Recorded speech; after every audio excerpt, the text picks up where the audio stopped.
Good morning, everyone. Happy Saturday. Welcome again to another edition of My Small Business Saturday. My name is Heather, and I'm running for City Council. And one of my main points of my platform is to check in and communicate with our businesses and see how the city can help them. So today I'm here with Ty Romstadt of Razz Professional Services, Inc. Thanks, Ty, for joining me. There was a little bit of a last-minute change, and I appreciate you being willing to come on. Thanks for having me, Heather. I really appreciate the opportunity and appreciate you advocating for small businesses in the area. Yeah. So why don't you go ahead and tell the audience a little bit about you and your business? Certainly. So, yeah, like Heather said, my business is Razz Professional Services. We've been in business for 10 years now. We actually help small businesses in Los Angeles manage their technology through, using basically offering reliable and consistent IT services and support for the businesses in the area. Like I said, my wife and I moved to Culver City in 2016, and I have a 2-year-old son, and we absolutely love the area. And well, I'm also a member of the Culver City Chamber of Commerce, which I've found very, very helpful. The people in that group are very willing to share, very open, and it's a great community. Very nice. So why did you and your wife decide on Culver City? Was there something in particular that drew you guys here? Yeah, I mean, probably more than anything else, it would be the schools, because we wanted to start a family. We were previously living in West LA, and we just wanted an area that was kind of more known for families raising kids with some really decent schools. And so that was the main motivation. On top of that, there's, at least as of recently, there's been a big buildup in terms of Culver City becoming more of a tech hub, which for my business is a great thing. So everything kind of just aligned, and it ended up being a really good move for us. That's good. A lot of people move here because of our schools, and it's one of the main prides of Culver City. Usually there's 3 things that people cite when they move here, and it's usually the schools, the police, and fire department. Those are the top 3 generally when anyone says, "Oh, I'm moving to Culver City." That's usually why. So. Yeah, I always heard really, really good things about Culver City, and I don't think I'd go anywhere out of West LA, because before that I lived in the Valley. It's hot. and I hear from all my friends too, they're the same way. As soon as they move into West LA, they're like, we're not going anywhere else, because it's wonderful. So I understand that you joined the chamber this year. What led you to join the chamber? I wanted to get a bigger presence in the local community. I got into IT consulting years ago. I worked for Apple, basically around the time that the iPhone was released, as a Mac genius, and I worked there for about 2 years before I left and started my own consultancy. I got into this business because I really love helping people. I love offering advice to people and seeing them learn something new for the first time and understand how they can take their business to the next level. They can ensure that they have business continuity. If something were to go wrong, they have a plan of action. So all those kinds of things are what keep me going and keep me motivated. And like I said, more than anything, I'll show you here. I got a picture of my son right here on my desk, and more than anything, it's like that's what motivates me every day to keep grinding it out. Running a small business is hard. I mean, as you know, it's a lot of work. I wear every hat in my business, just about. I do marketing, I do sales, I do tech support, I do a little bit of everything. So it's a bit of a grind. And if you don't have, coming back to your question, if you don't have a community of people around you to support it, it's even harder. So that's why the chamber has been such a good resource. And just the people in general in Culver City, it helps a lot. Yeah, I think a lot of people in small businesses here, because we are a smaller community on the west side, a lot of people have that community feel, and they're able to talk to their neighbors and help each other and promote each other's businesses. And a lot of people joined the chamber this year.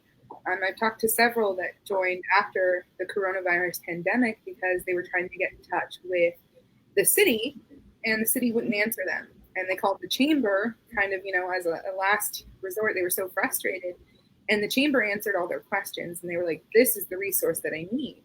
So have you been on any of those chamber calls? Yeah, I have. I've been on quite a few of them. Been on a couple of calls with the mayor, just kind of learning about like what's going on in the city in terms of what's shut down, what are the rules, and again, I think it's been good that they've been following a lot of the county rules. They haven't really been more restrictive than where the county's at, because it has been really tough on some of these businesses. I feel really fortunate and grateful that I'm in a business that is deemed as an essential business, but I do see some of my colleagues and some people around me who are in hospitality, who have restaurants, who do events. Those industries are really struggling. And I think it's a time where they have to figure out a way to pivot or change their business model a little bit to accommodate, what's going on to be able to survive. They really have to think outside the box, because you can't just go on hoping people are going to show up and come in and do things like they used to. Yeah. So Rafia is asking you a question. Sure. So how has your business changed since this pandemic with everyone working remotely? So that's a great question, Rafia. In right around the time where the pandemic started, in terms of IT support, things got really, really busy because everyone all of a sudden had to pivot and work from home. And, even though most of my clients had the infrastructure in place to do that, they had VPNs set up, there were a lot of issues that needed to be addressed. There were some workers who never used the VPN before who needed to be added. There were the security concerns, obviously. And I mean, that's a part of what I do, is I offer cybersecurity advice to my clients. So there were a lot of those things that need to be addressed. In addition to that, people's internet speeds in general. A lot of people don't have the best speeds at home, but they go into the office and they've got, a really good pipe, really fast. So you have to address those concerns. Some people either need to upgrade or they need to change their equipment at home.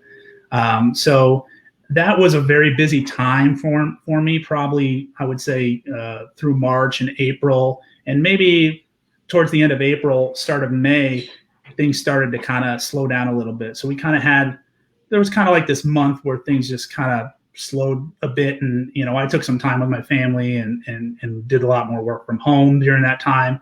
And then after that period, after about May, things just kind of went back to normal for my business. So it's been fairly steady. But in general, I usually work from home about 80% of the time. And, once or twice a week, I'll go out to a business because there's some kind of hardware need. Okay. Yeah. I mean, it's very interesting because it seems, or I know, the tech industry really did better at the start of the pandemic, whereas, more businesses were closed and things of that nature. So it's really interesting to see the other side of a business that did well, mostly because of the change in circumstances and the change in people's needs and those kinds of things. Yeah, I had a small number of clients too. I would say that they definitely struggled. They had to lay off some of their people.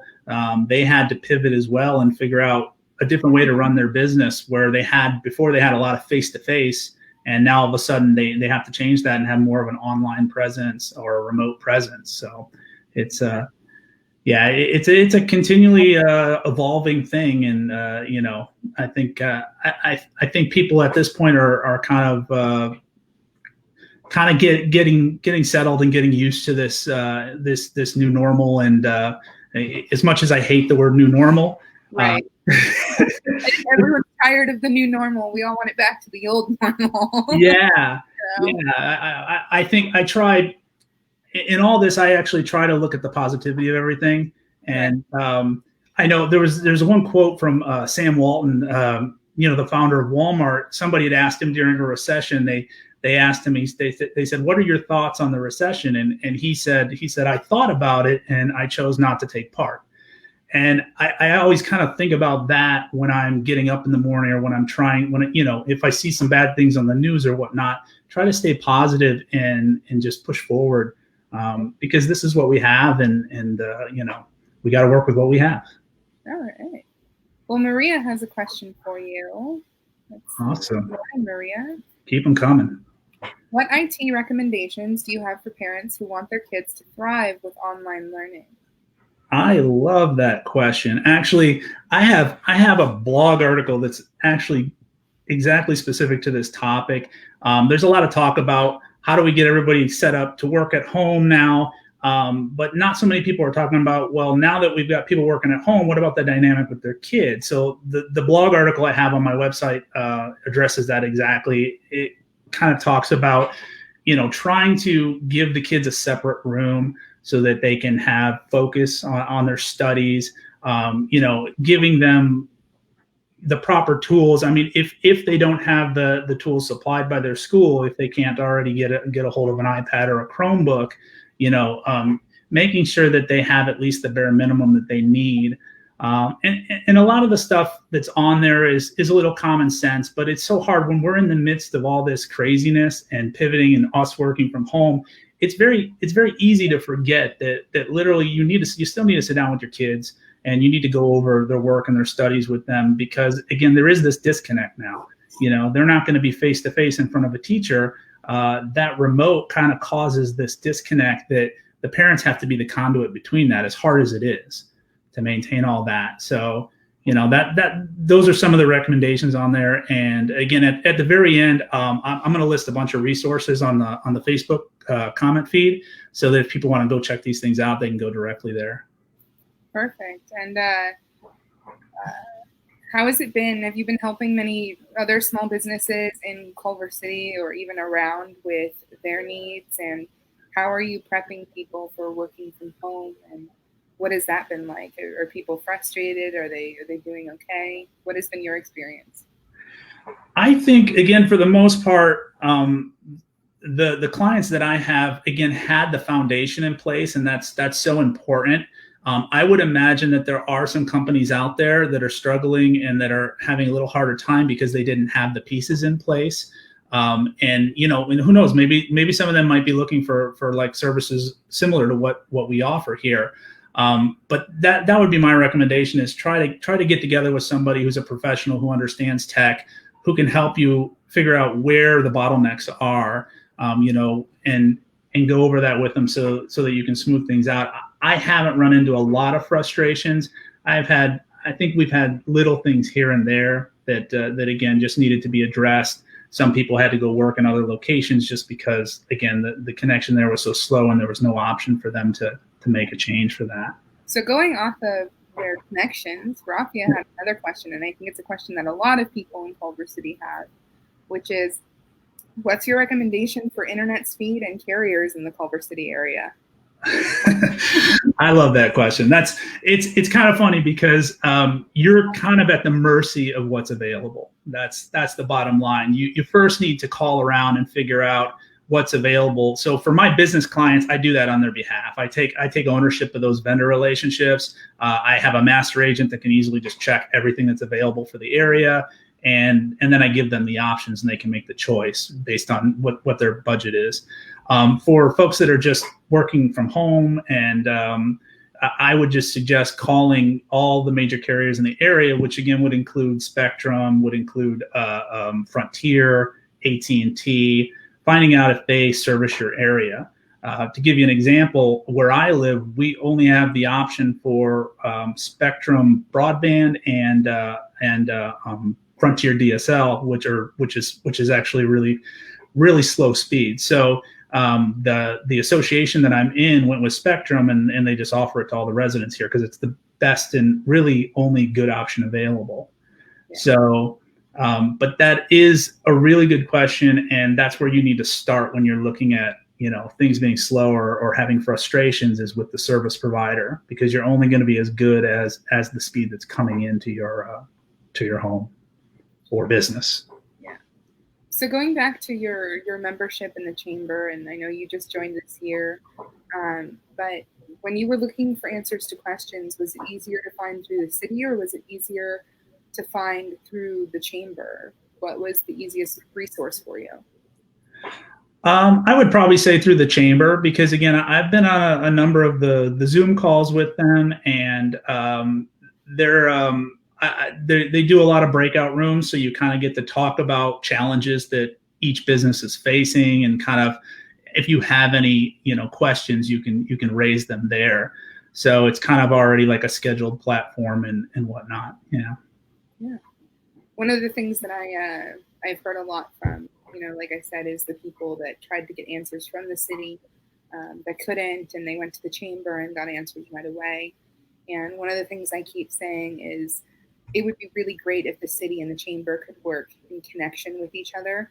I know we have the calls with the mayor, and sometimes other council members go on, but I've really felt that one of the things that was lacking is during council meetings, talking about our businesses. What do they need? How can we help going forward?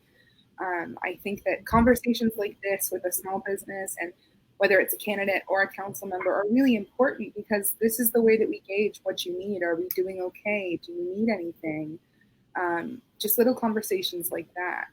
So 100% agree. Yeah, communication is the key when it comes to things like this, and so many people get frustrated just because the right communication is not getting sent to the business. And I've heard that on a number of calls where there were just, if they had just communicated something properly or with good enough notice, things could be a lot smoother. All right, we had a bunch of questions that just came in.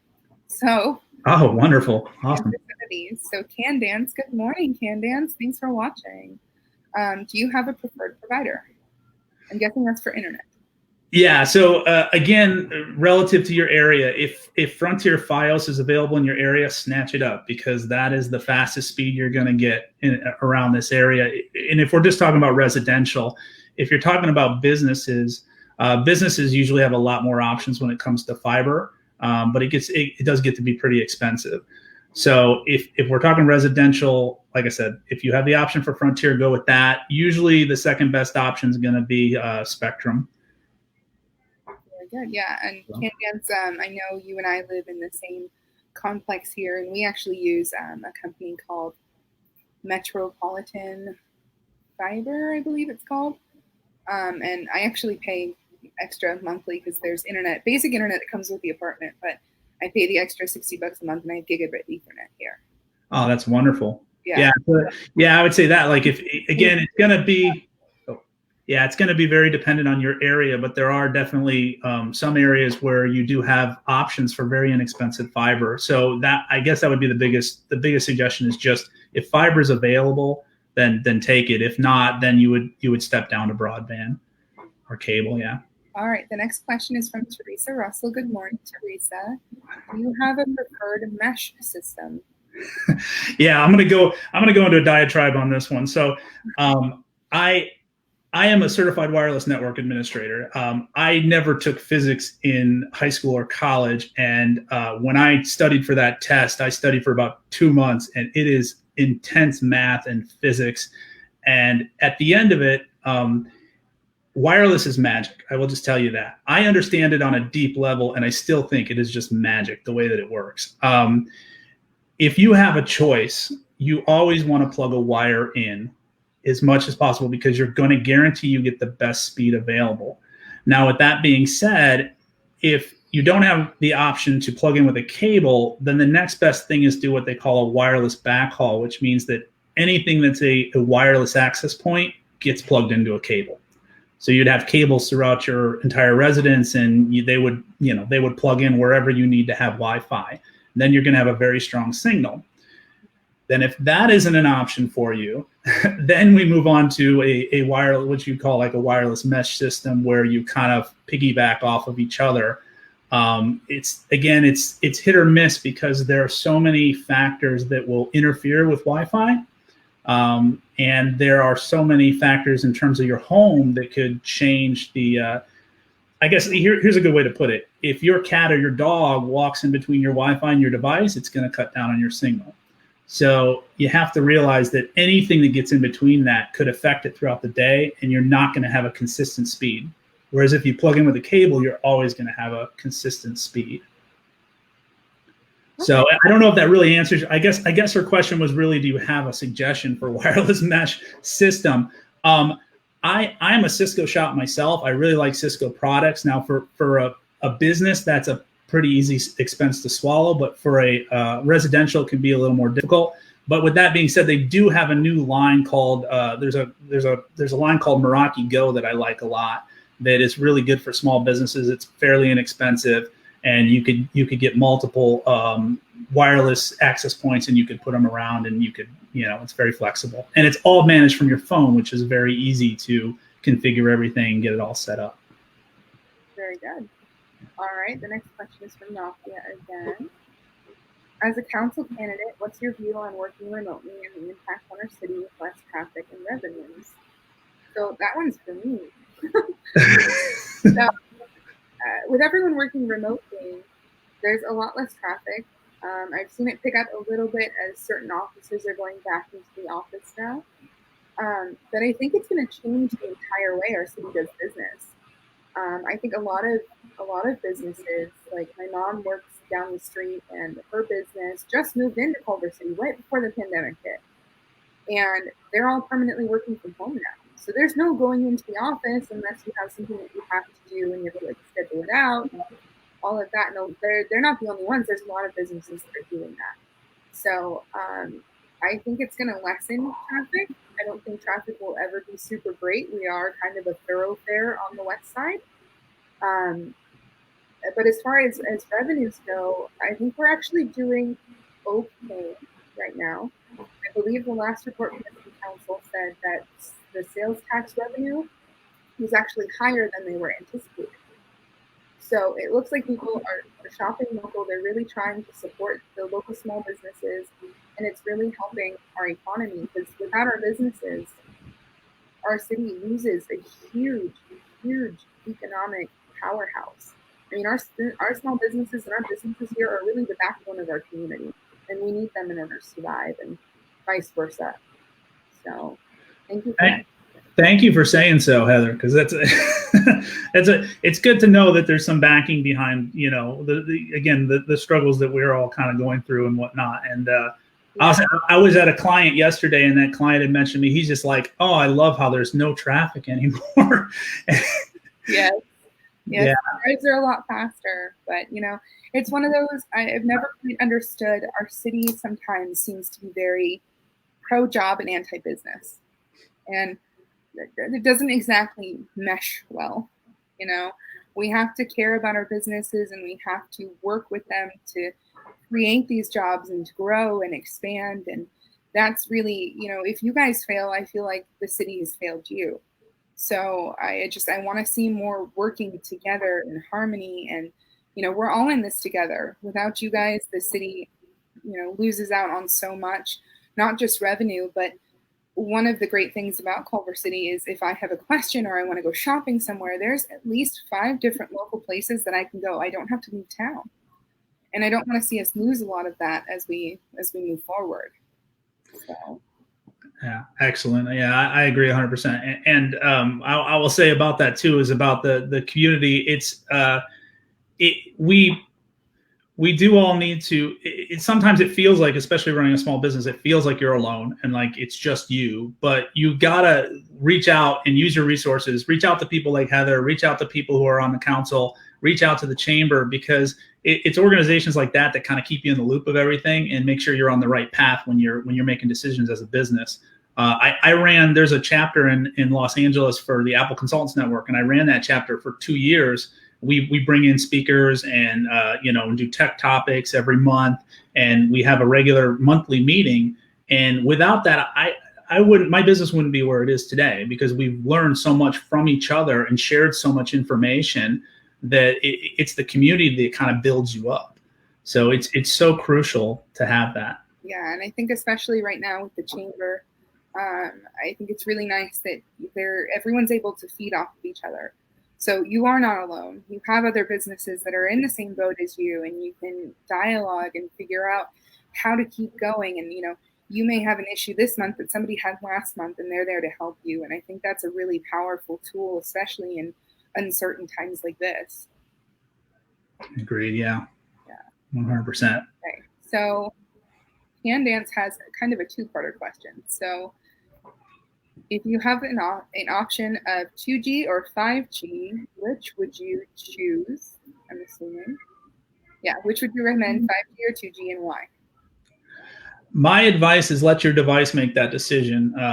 The devices nowadays are smart enough to choose what's the best option. I'll kind of quickly explain the difference. 5G is going to give you faster speeds, but it has a shorter distance that you can be from the access point. 2G has a longer range, but it's going to be a slower speed when you connect to it. So again, it's really relative to your distance from your device's distance from the access point. And also, again, it's in general, you'd love to be on 5G all the time. I mean, if I could say that, you want to be on the 5G on the 5G Wi-Fi network, but it's not always ideal. If you get further away, it's better to go on the 2G because you're going to at least be able to connect. If that makes sense. All right, and then the next one's from Maria. Great questions. Keep them coming. I love this. What recommendations do you have for businesses who would like to go virtual to expand on their market share? So, I guess the biggest recommendation is if you don't already have a VPN in place, that's the first place to start, because you can't just think about this from a perspective of access, but you also have to think of it from a security perspective. And so you want to be setting up a VPN it has two major benefits. One, it allows your workers to connect remotely to the workplace where you can keep your data there and secure and safe, and they're connecting in a secure manner. But two, also, if those workers are not at home, maybe they're at a coffee shop, maybe they're at a hotel, the VPN will also help protect the traffic there, which is an open network. So you always have to remember that if you're on a public network, you're not alone. There's other people on that network, and you don't know the character of that person. They could be, trying to see what it is you're doing. So just always keep that in mind. If you're not on a network that is private, there's a risk involved, and that's what a VPN will help you do. Once you're connected to that, your traffic is encrypted. So if anybody ever sees that traffic, they're going to just see a bunch of gibberish and not be able to do anything with it. It's always really helpful, especially when you're making online purchases or things like that. Oh yeah, and I mean that's a really good point. That's something that I would recommend don't do. When you're traveling, if you go on a hotel Wi-Fi, don't do any kind of transactional stuff. Don't send any kind of sensitive information through email. Majority of email platforms are not encrypted. So if you send an email, the body of that email is clear text, and anybody can go in there and read that's on that network if they happen to get lucky and catch it. Yeah. All right. The next one is from Candance. It's for you. What would you like to see from your city council member? I think, again, a lot more collaboration with small businesses. I love the fact that I'm kind of, being part of the chamber, I'm in the loop with what's going on, but I think it would be even greater if it came directly from the city. So yeah, that's the biggest thing is collaboration and communication. Yeah, I think that's definitely one of the main topics of my campaign is bringing it back to the city works for you. We should be reaching out to you. Hey, is there anything you need? Hey, what can we do to help you? I think that's a little lost and forgotten right now. I know Joran's doing a great job by calling in and working with the chamber, but there was this really big missed opportunity in the beginning of this pandemic for the chamber and the council to kind of come together and build this big community with each other. And, every week when they have a council meeting or anytime there is a meeting, they can discuss, this is what our small businesses need. This is what we're lacking. This is what we need to do. I think communication like this, very candid, very open, and even open to the public for comments and suggestions. I mean, that's really powerful. And I think that's definitely something that the city needs to bring back. Yeah, one thing I would piggyback on top of that, it just kind of popped in my brain, is that I was listening to a podcast of some guys who were from back in the Connecticut area, and they're referencing, different, what do I call it, different grants and things that are available from the city for small businesses, and that was the kind of thing that never even occurred to me in 10 years of business. I never even thought to reach out or look at any of these things, and it's not been communicated to me. So that would be another thing I would say is if there are grants or there are help, in terms of loans and things like that that are available, to share with the community so that they know those resources are available. Yeah, I know Candace and I talked a little bit about that when I had her on. And sometimes being in Culver City actually makes you ineligible for certain grants. A lot of them have been for LA, some are the county, but for some reason there's this little black hole that is Culver City and grants. So I agree, it would be great if the city could partner with the county and try to get some grants available for our businesses, because I mean, a lot of them are hurting so bad. It's going to take a long time for businesses to get back to where they were and to recover from this. So I totally agree. Let's see. Rafia's got a question. When elected, would you be open to having more discussions with the small businesses and their concerns within our city? Absolutely, Rafia. Absolutely. I think that that's the only way we're going to be able to work together and come and get through this is by, sharing our concerns and sharing what we can do and more conversations. I will talk, but the other part of it is listening. And that's a huge part of what today is for me. I'm not a small business owner. So I don't know the struggles that you're going through, Ty or Candace or Rafi or anybody else that has a small business. The only way for me to learn is to reach out to you and say, how can I help? And I feel like that was really the disconnect in all of this. There was no, phone call. There was no reaching out of how can I help you? How can I help you get through this? So I think that that's a really important thing going forward. I think you hit the nail on the head when it comes to listening. Like a lot of people are just ready to give their opinion and to speak, and you got to sit back and you got to. For my business, that's so huge. Like when I get a new client, I really have to sit back. I have to listen to what are their concerns, what are their pain points, what are the things that are frustrating them. Not what is it that I want, what's the cool tech that I want to show them or talk their ear off about. It's about listening to them and then being able to come up with a solution that is important to them. So it's the same way for you guys, is like listen first. What is it that these small businesses are looking for? And then you'll be able to provide that, or you'll be able to at least see if it's possible. Yeah, I think that that's the most important part in all of this is just, I'll say it until I'm blue in the face, the council's out of touch. And we just really need to bring it back down to that human level. And, how can we help residents? How can we help businesses? How do we help every sector of our city?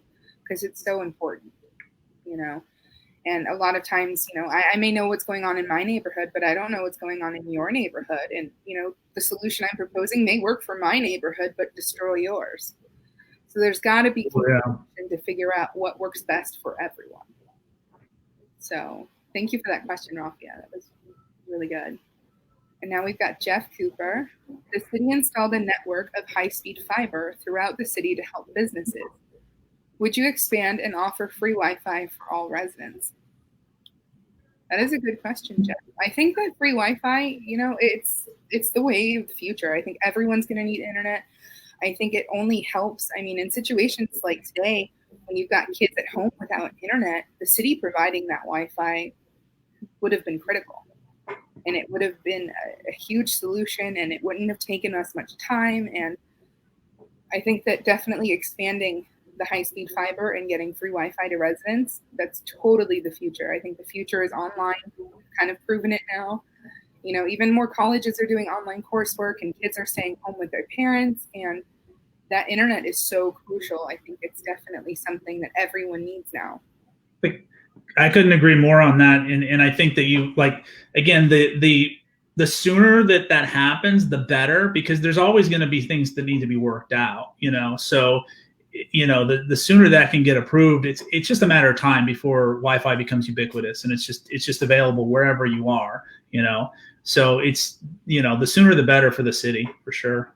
Yeah. And what do you think about the fiber? I know we touched on it a little bit, but some people may not know what fiber is. Yeah. So again, as I recommended earlier, is that if you have the option for fiber in your area, that's the absolute best option. So that's the big benefit is speed. So it's fiber is kind of funny, like the way things are rolled out. There's only fiber in so many select areas, for specific service providers. So it can be frustrating because you could live in an area in West LA that has amazing speeds with fiber, and then your neighbor who's 2 blocks away doesn't have that option. So, that's again, the sooner they can roll something like this out, the better, and it's going to benefit everybody. Teresa is joking with you and says, ubiquitous, I thought you were a Cisco guy. Don't get me started on Ubiquiti. Yeah, no, I've never, it's funny. Yeah. Because Ubiquiti is, if you don't know, Ubiquiti is another product line. They're kind of a mid-tier for small businesses and enterprise for Wi-Fi. They're a great company, don't get me wrong, but if you need support, it's email based only or web based only. So good luck. Yeah. Yes. Gotta have somebody around like you that knows how to handle it, and that's really the tech support that you go to for Ubiquiti are people like you who help install it and then manage it afterwards. So I love it. Keep the questions coming. This is great. So I know you have a wonderful blog. I took the time last night and I read a lot of your posts. What is your favorite blog, I guess, and what do you think would help people the most in this time? Yeah, totally. I have a couple of blog posts that I think would be ideal for this community. Again, we talked earlier about the one that's talking about successful online schooling. So kids that have to work from home, there's a great blog post on there. And again, don't worry about trying to go dig and find it on my blog. At the end, I will post this somewhere on Facebook so you can find and just go to these directly. But that's a really good resource. Another one that I would recommend is I have one on there about UPSs, which is an uninterruptible power supply. So with a lot of people being at home and having their electronics at home, and there's been some power outages lately, and they've been cycling power in the city, it's dangerous for your electronic equipment. So I always encourage my clients, and I encourage everyone to invest in one of these UPSs that will protect their devices. Especially, if you make an investment in a computer that's a couple $1,000s, it's worth it for you to spend a couple $100 on a UPS to make sure that it doesn't die the first time that there's a power outage or a dip in the power. So there's a blog post there that goes over all the pros and cons and the different options for uninterruptible power supplies. I have a hard time saying that. So good. Yeah. I remember one time I was still living with my parents at the time, and there was Edison accidentally sent too much power down the pipe, and it caused a big boom. It was like 2 a.m. and all of a sudden, you smell smoke, electrical fire kind of thing. And the thing was with the UPSs, they committed suicide basically to save. Yeah, you're right. I've seen it happen a lot of times. And usually what causes more damage is not the outage, but actually the dips in power. And what a good UPS will do is it will regulate that voltage so that you don't have your equipment stays where it needs to be in terms of power. Yeah. So. I think it's funny, I grew up pretty techie. I know you and I talked about it a little bit before. So UPSs are something that a lot of people are like, what do you mean? It's shipping. No. It's really valuable. And especially if you're working from home and you have equipment from work, it's really good, really good to make sure that it's protected. Yeah. With our conversation yesterday, I gotta say I love Heather because she's an Apple person, and I have a bias towards Apple. I used to work for Apple many years ago, and I do service everything. So I work on Windows, I work on Apple, I work on Android, I work on iPhones and iPads. But I have a bias, and you'll be able to tell when you go onto my blog. A lot of articles are centered around the Apple ecosystem. So, if you do want a couple more blog options, I've got a few more that I can share with some people. Okay, hold on one second, because no problem. I have a question for you. Maria says, "What type of businesses do you help?" Great question. Yeah. So our focus is actually with the marketing, advertising, and graphic design firms. But that's not the limitation that we do. I mean, it's not the only ones that we help, but that's kind of just where our main expertise is at, and like majority of our clients. So it kind of helps with client crossover. If other clients are having issues, there's more than likely we've experienced that and can solve it right away instead of having to spend hours troubleshooting. So again, because I'm really in the Apple ecosystem a lot, we work with a lot of creative environments. So a lot of people using like Adobe Creative Cloud and any kind of creative apps and Photoshop and whatnot. Very good. And then we have another comment from Teresa. Someone I know discovered they had an inherent wiring problem when they plugged in a UPS, and it said the site wiring fault LED went on. Site wiring fault LED went on. Yeah, I'm not sure on that specific case. What the site wiring fault LED is telling you, but it is quite possible that they need an electrician to check out the wiring that they plugged into. So in general, a UPS, you do not want to plug into a surge protector. You don't want to daisy chain it. The UPS should go directly in the wall. And a lot of the UPSs have a battery in them so that if power goes out, your equipment can stay up and running for a period of time so you can softly shut them down and they don't have to have like a hard, you can save your work. So that's a big benefit. But if you do plug it in and you see some kind of light that comes on warning you, I would check a different outlet and see if you get the same thing. Some of these houses are really old, so it's quite possible that the electricity, that it's just things are just not set up properly, and an electrician needs to check that out. So I'm not an expert when it comes to electrical kind of stuff or even the wiring stuff. I have a partner I work with who does all kinds of low voltage wiring stuff. So if people need to have Ethernet cables run, he does all that work. They need to have cameras put in place, he does that. Very good. Yeah. And then Maria, UPS, VPN, I can't keep up. I love that comment because when the test I told you about, the Certified Wireless Network Administrator, after the 2 months of studying, everywhere I would drive around town, I would see acronyms on buildings, and it would remind me of something from the book that I studied, and it would instantly come in my head, and it was like kind of haunting me, all the acronyms that I had to learn. And it's funny because I've probably forgotten half of those acronyms by now. It's not really that critical.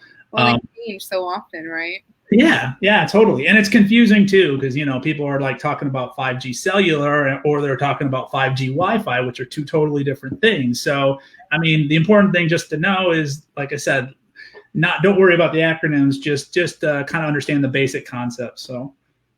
Very good. And do you have a blog post for people like Maria who may want to learn more and figure out what everything means? Yeah, no, I have. I think the posts I put up are they cater to just about any audience. It doesn't have to be specifically business. I think a lot of people at home could benefit from this too. Another one I was going to mention is actually I have a blog post on basically connectivity problems that remote workers might face during the pandemic.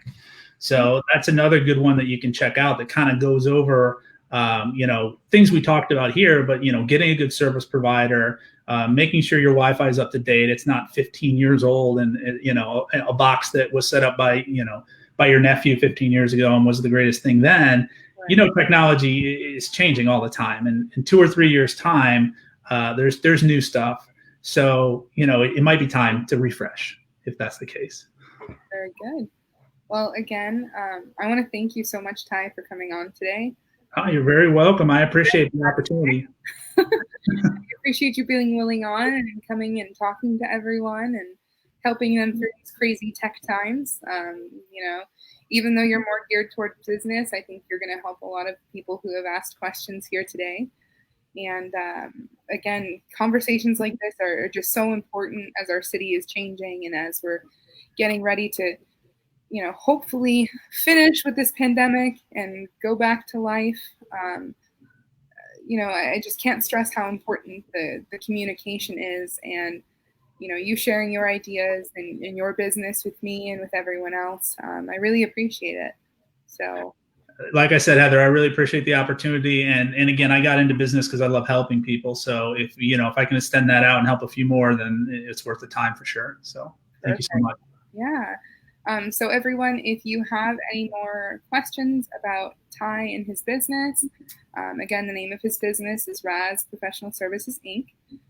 In the ticker that's been going by is his website address, which you can visit and get more information and talk to him.